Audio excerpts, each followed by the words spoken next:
بسم اللہ الرحمن الرحیم۔ السلام علیکم ناظرین، فدا دل ہوں اور آپ میرا اپنا ہم سب کا مشترکہ یوٹیوب چینل دیکھ رہے ہیں۔ آج جب پاکستان میں اسلام آباد کے اندر پارلیمنٹ ہاؤس کے اندر قومی سلامتی کی جو پارلیمانی کمیٹی ہے اس کا اجلاس ہو رہا تھا، تو مجھے 10-11 سال پہلے کا ایک اجلاس جو پشاور میں منعقد ہوا تھا وہ رہ کر یاد آ رہا تھا۔ 126 دن کا دھرنا پاکستان تحریک انصاف نے ختم کیا تھا۔ اس وقت نواز شریف وزیر اعظم تھے، عمران خان نے یہ دھرنا ختم کیا تھا، اور 2014 میں آپ کو پتہ ہے کہ آرمی پبلک اسکول پشاور کا سانحہ ہوا تھا، اور اس اجلاس کے بعد نیشنل ایکشن پلان جو ہے یہ ترتیب دیا گیا تھا۔ کوئی اس کے 20-21 نکات تھے اور اس نیشنل ایکشن پلان پر عمل نہیں کیا گیا۔ بہت ساری سیاسی جماعتیں جو ہیں یہ پچھلے 10 سال میں کہتی رہیں اور اس ضرورت کو محسوس کرتی رہیں کہ نیشنل ایکشن پلان پر عمل درآمد ہونا چاہیے۔ اس کے بعد ہم نے مختلف آپریشنز دیکھے، اس سے پہلے بھی آپریشنز ہوئے، اور ان آپریشنز کا نتیجہ کیا برآمد ہوا؟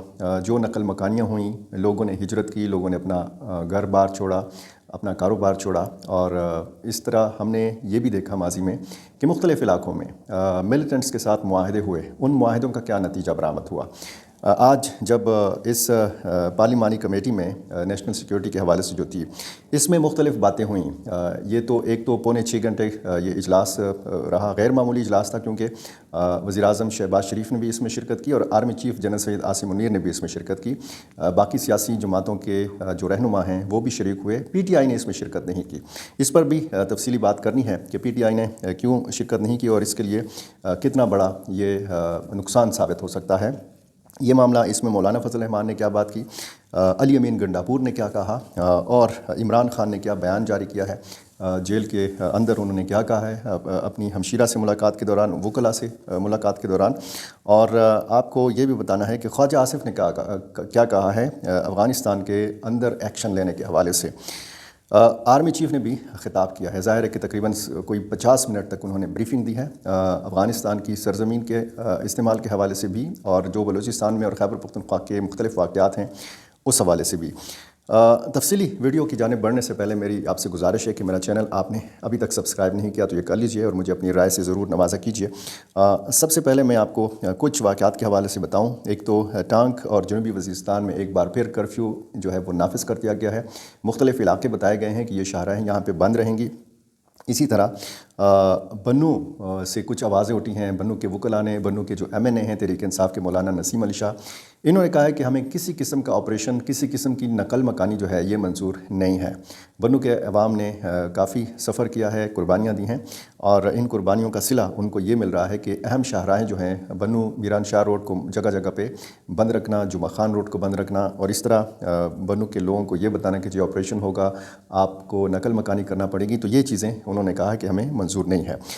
دوسری ایک مختصر خبر آپ کو یہ بھی بتانی ہے کہ بلوچستان یونیورسٹی بند کر دی گئی ہے۔ اس سے پہلے 2 یونیورسٹیاں بند کی جا چکی ہیں۔ جو امن و امان کی صورتحال ہے اس حوالے سے بتایا گیا ہے کہ یہ بڑے جو تعلیمی ادارے ہیں ان کو بند رکھا گیا ہے، اور بتایا گیا ہے کہ اسٹوڈنٹس آن لائن جو سہولت ہے اس سے استفادہ کر سکیں گے، اور عید کے بعد کوئی فیصلہ کیا جائے گا کہ یہ 3 یونیورسٹیاں جو ہیں ان کو کب تک کھولا جانا ہے۔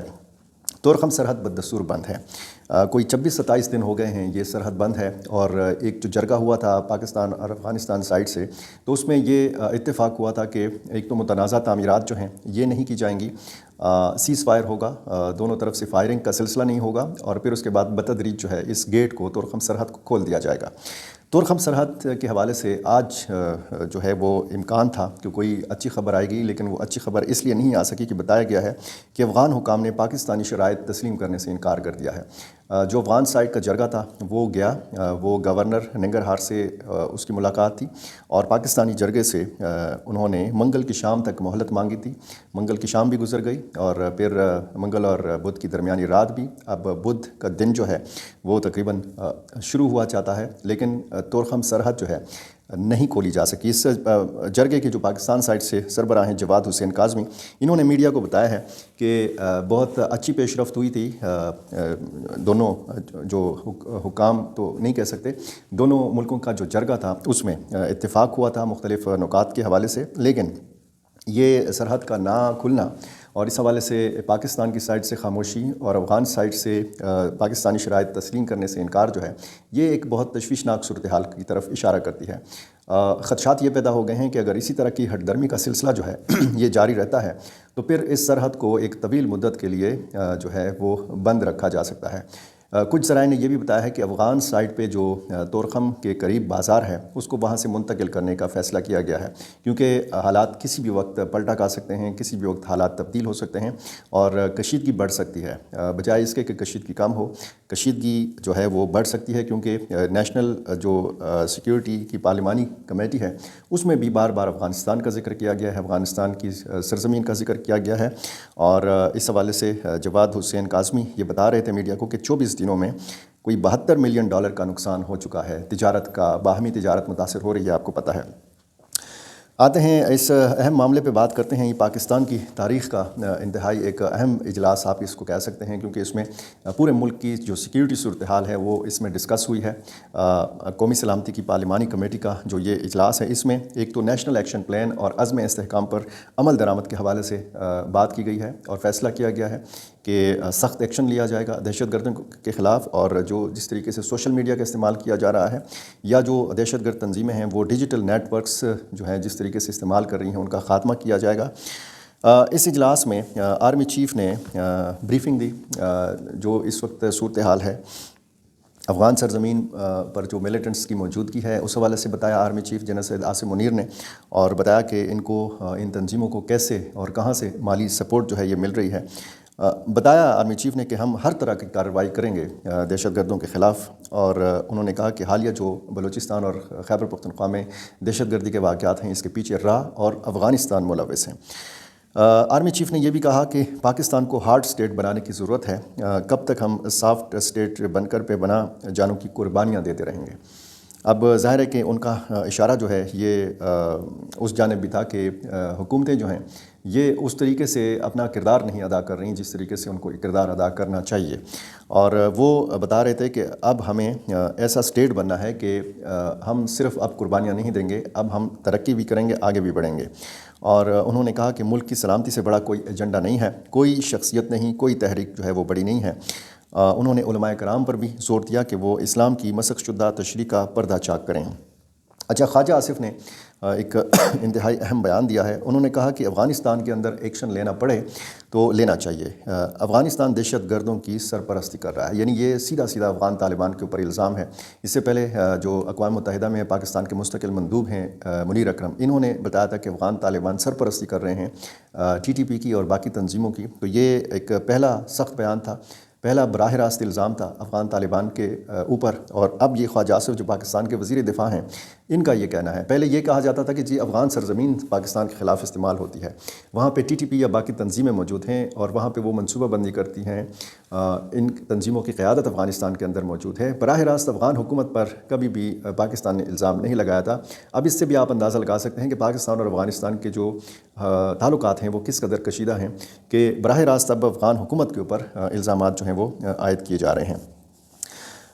عمران خان نے بھی بیان دیا ہے اور انہوں نے کہا کہ افغانستان ہمارا دشمن نہیں ہے، اسے دشمن بنانے کی کوشش نہ کریں۔ ایک تو طویل عرصے بعد ان سے ملاقاتیں ہوئی ہیں، انہوں نے جعفر ایکسپریس کا جو ایک واقعہ ہوا تھا اس پر بھی افسوس کا اظہار کیا ہے، مذمت کی ہے، اور انہوں نے کہا ہے کہ جو سیاسی کمیٹی تحریک انصاف نے فیصلہ کیا ہے نہ شرکت کرنے کا اس اجلاس میں، تو انہوں نے اس کی تائید کی ہے، اور انہوں نے بھی کہا ہے کہ ان کی باہر موجودگی جو ہے، جیل سے رہائی جو ہے وہ ضروری ہے اس قسم کے مواقع کے اوپر۔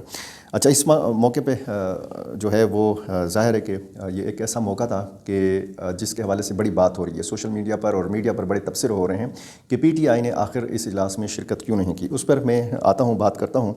علی امین گنڈاپور نے اس پارلیمانی کمیٹی کے اجلاس سے میں نہ صرف شرکت کی بلکہ انہوں نے یہاں پہ خطاب بھی کیا۔ انہوں نے کہا کہ فاٹا کو وفاقی حکومت نے وہ حقوق نہیں دیے کہ جن کے حوالے سے وعدے کیے گئے تھے۔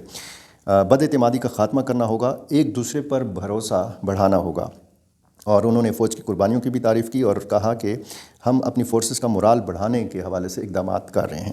مولانا فضل الرحمان نے بھی خطاب کیا، انہوں نے کہا کہ PTI کو اس اجلاس میں نہ دیکھ کر ان کو مایوسی ہوئی۔ انہوں نے کہا کہ پی ٹی آئی میرے ساتھ مشورہ کرتی تو میں شرکت کا ضرور مشورہ کرتا۔ ذرائع یہ کہتے ہیں کہ اس موقع پر انہوں نے افغان حکام سے، افغان طالبان سے بات چیت کے حوالے سے اپنی خدمات بھی پیش کیں۔ 1988 سے ملک سے وفاداری کا حلف اٹھاتا رہا ہوں، یہ مولانا فضل الرحمان نے کہا، اور انہوں نے کہا کہ ملک ہے تو سب کچھ ہے۔ متعدد بار یہ اپنی تقاریر میں کہہ چکا ہوں کہ یا میرا استاد شہید ہے یا اس کا قاتل مجاہد ہے، دونوں ایک ساتھ نہیں ہو سکتے۔ اپنے استاد کو شہید کہوں گا، یعنی وہ جس طریقے سے پہلے بھی یہ بات کر چکے ہیں کہ یہ نہیں ہو سکتا کہ میرے کسی عالم دین استاد کو قتل کیا جائے اور میں اس کو شہید بھی کہوں اور اس کے قاتل کو مجاہد بھی سمجھوں۔ تو انہوں نے کہا کہ میں اپنے استاد کو شہید کہوں گا۔ ریاست کو کسی جنگ کا حصہ نہیں ہونا چاہیے، یہ بھی مولانا فضل الرحمان نے کہا۔ انہوں نے کہا کہ افغانستان کے خلاف جنگ میں حصہ بننے کا نقصان پاکستان کو بھگتنا پڑا۔ 9/11 کے بعد امریکہ کا اتحادی بننے کا فیصلہ بھی غلط تھا۔ یہ بات اور ان سارے حوالوں سے آج جو میڈیا میں بات ہو رہی ہے، جو سیکیورٹی معاملات پہ اور بلوچستان اور خیبر پختونخوا کے معاملات پر بات ہو رہی ہے، ایک جانب جب یہ اجلاس ہو رہا تھا تو دوسری جانب حملے بھی جاری تھے۔ تحریک طالبان پاکستان نے کوئی 6 حملوں کی ذمہ داری مزید قبول کی ہے۔ یہ صورتحال بتاتی ہے کہ حالات جو ہیں وہ ٹھیک نہیں ہیں۔ اب ایک ایسا موقع کہ جب اس میں، جیسے میں نے شروع میں کہا کہ مجھے رہ کر وہ پشاور کا اجلاس یاد آ رہا تھا کہ جب 126 دن کا دھرنا عمران خان نے ختم کرنے کا اعلان کیا تھا اور ہمیں وزیر اعظم نواز شریف اور عمران خان ایک ساتھ بیٹھے ہوئے نظر آ رہے تھے، تمام سیاسی قیادت ایک جگہ پہ بیٹھی ہوئی تھی۔ آج کیا ہی اچھا ہوتا اگر عمران خان اس اجلاس میں شریک ہوتے۔ یہ خواہش تھی، یہ مطالبہ تھا پی ٹی آئی کے رہنماؤں کا، اور کچھ لوگ کہتے ہیں کہ پی ٹی آئی نے اس اجلاس میں شرکت نہ کر کے ایک اچھا موقع جو ہے وہ گنوا دیا ہے۔ ایک اچھا موقع تھا پی ٹی آئی کے پاس کہ وہ اس موقع پہ شریک ہوتی، اور چونکہ ملک کی جو امن و امان کی صورتحال ہے وہ کافی بگڑ چکی ہے، تو اس سلسلے میں اس کو سپیس جو ہے وہ مل سکتا تھا، پی ٹی آئی کو سپیس مل سکتا تھا۔ اب پی ٹی آئی کا اس میں شرکت نہ کرنا اور علی امین گنڈاپور کا شرکت کرنا، چونکہ وہ ایک صوبے کے وزیر اعلیٰ ہیں، چیف ایگزیکٹو ہیں، تو اس حوالے سے پی ٹی آئی کے لوگ کہتے ہیں کہ وہ تو صوبے کے ایک چیف ایگزیکٹو کے طور پر وہاں پہ گئے تھے، وہ پی ٹی آئی کی طرف سے نہیں گئے تھے۔ بہرحال کہا جا رہا ہے کہ جی، اور اس چیز کو کچھ سیاسی جماعتوں کی طرف سے یہ بھی سمجھا گیا، یہ تاثر دیا گیا ہے کہ شاید پی ٹی آئی اس موقع کو بارگیننگ کے طور پر استعمال کرنا چاہ رہی تھی اور عمران خان کی رہائی کا موقع اس موقع سے نکالنے کی کوشش کر رہی تھی۔ عمران خان نے ان کی منظوری کے بغیر تو ظاہر ہے کہ پی ٹی آئی کوئی قدم آگے نہیں بڑھا سکتی، یہ انہی کی مشاورت سے، انہی کی منظوری سے یہ فیصلہ کیا گیا تھا۔ لیکن کچھ لوگ کہتے ہیں کہ تحریک انصاف کے اندر کچھ ایسے لوگ ہیں کہ جو اس قسم کا موقع جب آتا ہے تو پھر وہ پی ٹی آئی اور اسٹیبلشمنٹ کے مابین دوریاں بڑھانے میں اپنا کردار ادا کرتے ہیں۔ اگر پی ٹی آئی کے پاس ایک اچھا موقع تھا تو اس موقع سے فائدہ اٹھانا چاہیے تھا اور اس اجلاس میں شرکت کرنی چاہیے تھی۔ ویسے تو خواہشات بہت ہیں، خواہشات تو ظاہر ہے کہ اس طرح کی ہر بندہ ایک خواہش رکھتا ہے کہ چونکہ یہ قومی سلامتی کا مسئلہ ہے، پاکستان کی سیکیورٹی کا مسئلہ ہے، تو اس میں تمام جو سیاسی جماعتیں ہیں ان کو ایک ٹیبل کے اوپر نظر آنا چاہیے، ایک جگہ پہ بیٹھا ہوا نظر آنا چاہیے۔ لیکن چونکہ ہر معاملے کو یہاں پہ سیاسی بنانے کی کوشش کی جاتی ہے، اب جیسے میں نے کہا کہ عمران خان کو شریک ہونا چاہیے تھا، اسی طرح کچھ لوگ کہتے ہیں کہ نواز شریف کو بھی اس اجلاس میں شریک ہونا چاہیے تھا۔ وہ بھی ایک قومی لیڈر ہیں، وہ بھی سابق وزیر اعظم جو ہیں وہ رہ چکے ہیں اور ابھی بھی ان کی سے ہے، ان کی پارٹی کی حکومت ہے۔ بہرحال آنے والے دن انتہائی سخت ہوں گے۔ ظاہر ہے کہ ایک تو اس طرف سے سخت ایکشن لینے کا فیصلہ کیا گیا ہے اور دوسری طرف یہ اشارے بھی دیے جا رہے ہیں کہ دہشت گردی جہاں سے بھی ہوگی وہاں ایکشن ہوگا، چاہے پاکستان کے اندر ہو چاہے پاکستان سے باہر ہو، یعنی افغانستان کے اندر بھی اگر مزید کارروائیاں کرنی پڑیں تو یہ کارروائی جو ہے یہ کی جا سکتی ہے۔ سرحدی مقامات پر پاکستان اور افغانستان کے بیچ میں کچھ جھڑپوں کی خبریں بھی موصول ہوئی ہیں، لیکن اس میں جانی نقصان نہیں ہوا۔ یہ سلسلہ ہے، اب دیکھنا یہ ہے کہ سیاسی حکومتیں، سیاسی جو جماعتیں ہیں ان کا کیا کردار ہوتا ہے۔ ایک تو اس چیز کی ضرورت محسوس کی جا رہی تھی کہ جو بھی ایکشن ہو، جو بھی حکمت عملی بنائی جائے، پارلیمان کو اعتماد میں ضرور لیا جانا چاہیے۔ اب محمود خان اچکزئی کا اس میں شریک نہ ہونا، اس اجلاس میں اختر مینگل کا شریک نہ ہونا، اہم اپوزیشن جماعت پاکستان تحریک انصاف کا شریک نہ ہونا، تو اس سے لگتا ہے کہ ہماری آراء جو ہیں، ہماری رائے جو ہے دہشت گردی کا قلع کما کرنے کے حوالے سے یہ تقسیم ہے۔ ہم آج بھی اتفاق اور اتحاد کا مظاہرہ نہیں کر پا رہے ہیں، ہم آج بھی ایک پیج کے اوپر نہیں، اور جب تک یہ تمام سیاسی قوتیں، تمام سٹیک ہولڈر جو ہیں یہ ایک پیج پر نہیں ہوں گے، کوئی حکمت عملی، کوئی عزم استحکام، کوئی نیشنل ایکشن پلان جو ہے یہ کامیاب شاید نہیں ہو سکے گا۔